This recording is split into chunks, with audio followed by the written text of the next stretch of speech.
How do you cage NNAMDI Kanu? In fact, I want to call that NNAMDI Kanu should be released. A freedom fight agitator who said that, look, he wants liberation for his people. Why are you incarcerating him?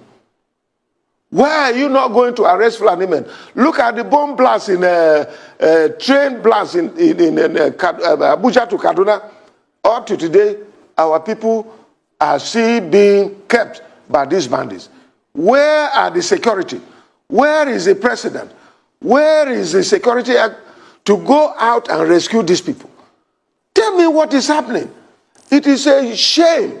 Tell me, IGBOHO, they went after him in the southwest and were able to stop him. At least we're not hearing about IGBOHO again.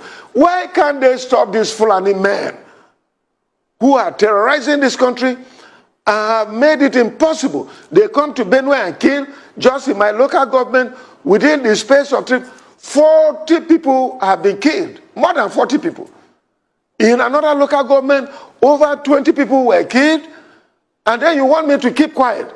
They want to intimidate us. I will never be intimidated. At least, let me talk.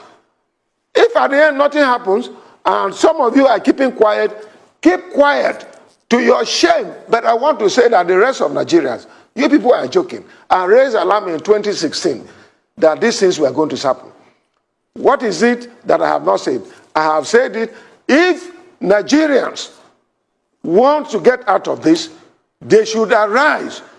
Arise television, as your name implies. Arise and let us liberate ourselves. President Buhari and his cohorts are not able to do.